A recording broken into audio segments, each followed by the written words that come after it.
You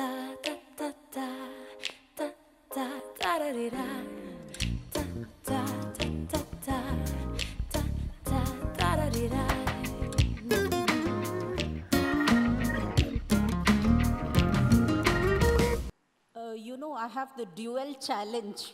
One is speaking after Vandana Shiva, who is such a formidable environmental activist and scientist. And the other is speaking in front of my spiritual master. I am always rendered speechless in his presence. So, you know what, I was just, you know, telling my husband of this dilemma, and then I asked him for his suggestion. I asked him, shall I stand on my head so that I can grab the attention of my audience? And knowing me to be the crazy woman that I am, he was afraid I might quite do that. He said, no, no, no, try some other tactic. You know, I thought the next tactic which I really tried was bribe my session coordinator. I called her last night and said, please put me ahead of Vandana Shiva. She is the expert, let her have the last word. Then, you know, this is the art of living. You cannot bribe your way through. So, you know. So I failed even there. Then finally, I thought, okay, I come from the education space. Therefore, let me ask my students to put a little film, you know. They have put together a 3-minute clip. And after that, I will speak my 5 minutes of way to fame. So, you know. So may I ask Roshan to please run this clip, and then I'll start talking.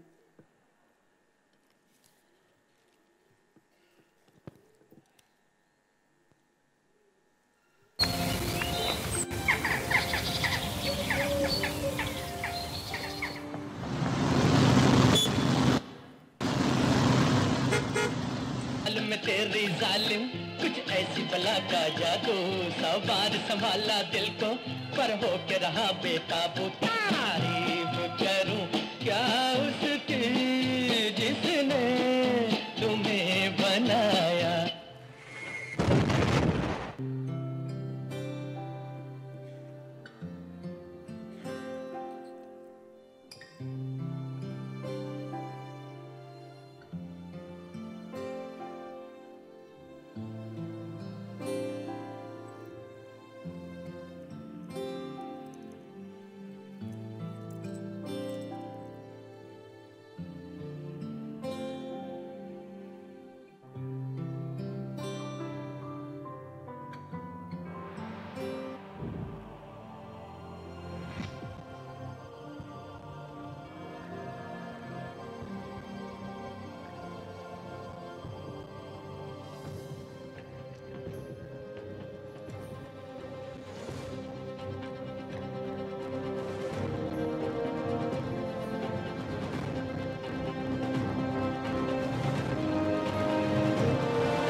The seasons and the weather patterns are changing every other year.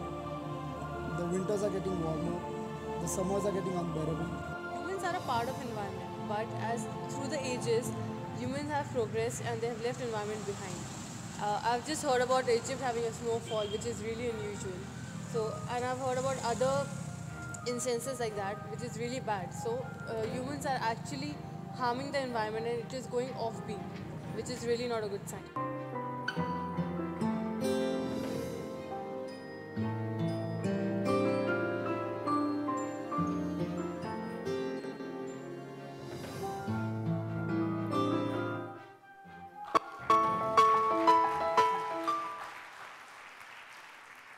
Thank you, Roshan. You have just now witnessed these images, and this brings home the fact that disaster is possibly staring us in the face, and we need to really wake up and save the planet and restore the balance to the cycle of nature. How many of you here have watched this Al Gore's An Inconvenient Truth? Yeah.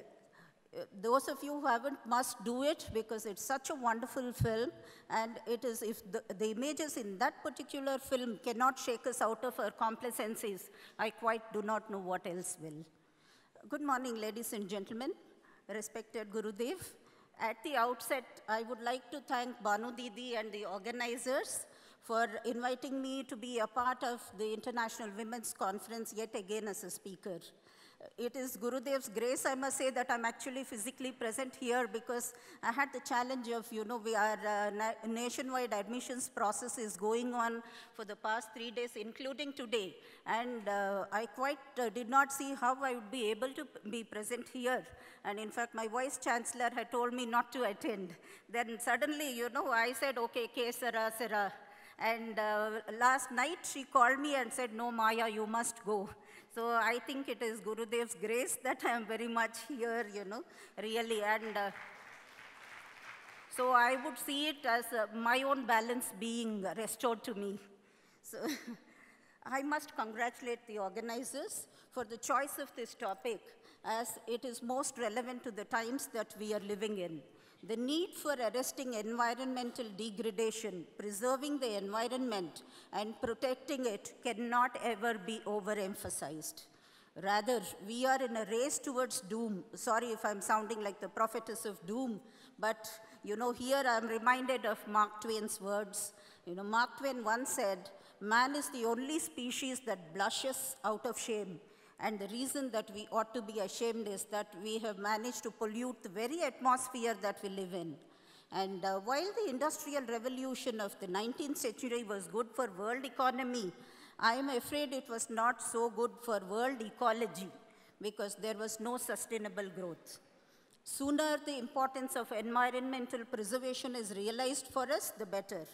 Growth will start playing a complementary role rather than a contradictory role in environmental economics. We have drawn upon so mindlessly and for so long on Mother Nature's bounties. All her resources are literally and figuratively drying up. In the face of the lack of sustainable development, nature, the very nurturer, has turned as the destroyer, which we saw manifest in the cruel face of nature. And no matter where you live in the world, you have all congregated from all parts of the world here, but there is a sense of unity and purpose, of oneness, because environment is critical. Let us face that. Whether you are an environmental activist or a concerned citizen like me, you need to embrace environmental causes, rather like Sundarlal Bahuguna, who embraced the trees of the Himalayas in the famous Chippo movement. Sustainability can be best tackled when there is a public-private partnership, when all the stakeholders come onto a single platform. And the stakeholders, as we know, global organizations and NGOs, national organizations, government and decision-making authorities, scientists, opinion leaders, trade and industry bodies, community leaders, and city elders. And I would, to my mind, the most important stakeholder here would be the woman herself. Women are very important because they are the nurturers and they are the ones who are really bringing up the future generation. So I told you that I come from the education space. So let us look at environment vis-a-vis education and how we sensitize the youth and make them environment a part of their DNA. The United Nations had designated the decade from 2005 to 2014 as the decade of education for sustainable development. I think as the decade is coming to a close this year, we ought to really sit up, people like you, in the wherewithal of things, to do an audit really of what is required to make this decade effective and how can we reduce the carbon footprints. Through not only creating an awareness, but by adopting sustainable behavior and lifestyles. As educationists, we need to catch them young and sensitize the youngsters that the best way forward is to revamp the curriculum at the primary education level and reorient education towards sustainable development. Though this is a much needed concept, it is certainly not a new one, because the roots of environmental education was traced back to as early as the 18th century, when the famous philosopher Jean-Jacques Rousseau, he had stressed the importance of education and environment in his book, Emily. Unfortunately, we did not heed the writings of that book, and we are here today where we are.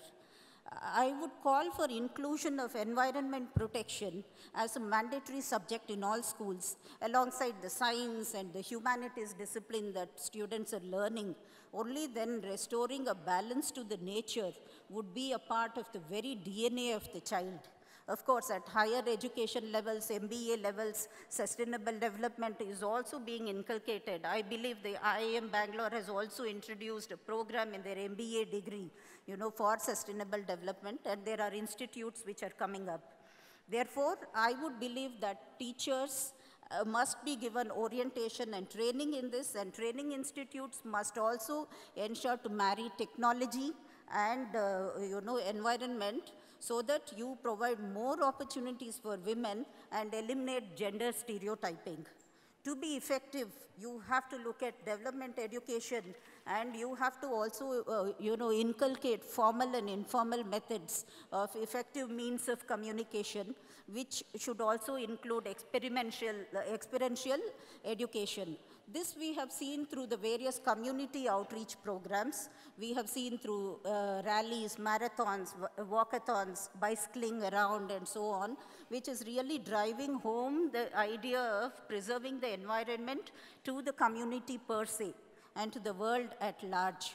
And the subjects that ought to be really taught are energy conservation, energy preservation, alternate sources of energy, water conservation, because all this ought to be really inculcated at a child's level, so that they grow up, being aware, acutely aware of not depleting the resources, but conserving and improving the environment. Teaching modules should not only be confined to the four walls of the classroom is my very strong belief. These should also include heritage walks, which are there in very many states. Then we should also have trips to the national parks and reserves and so on, ecological sites. I remember how as a little girl, when I was doing my botany, it was required for me to go to the parks. I used to go to Lal Bagh and Cubbon Park here for plant collection. Of course, those were the days when Bangalore was a garden city. Unfortunately, with mindless development, it has got the disrepute of being a garbage city. Let us, reclaim and give back to Bangalore its lost glory of the garden city and work in that direction. And while we are also talking about education system, I think the green school concept is extremely important. Green school is when, the schools have very holistic approach, energy efficient buildings and aesthetically designed architecture, rendering the learning process very inviting and pleasant. And also attention is given to the kind of food which is organic, fresh, wholesome. This green school concept really is not a new thing. In India, it originated from the Gurukul system. And, how can we not talk about the art of living and this wonderful ambience here, when this is an actual epitome of a green environment, a green building. Because, in the art of living, those of us who have come again and again, we've been following, we know how there is reverse osmosis, water treatment plants, and the very architecture which is here, which the kind of lung spaces, these are all, the architect is sitting right there. I think we should give him a hand.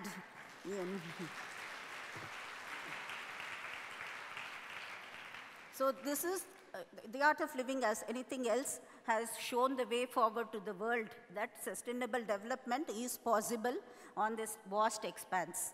And not to talk of my New Year goodie bags. I don't know, where is Arvind? Yeah, he's there.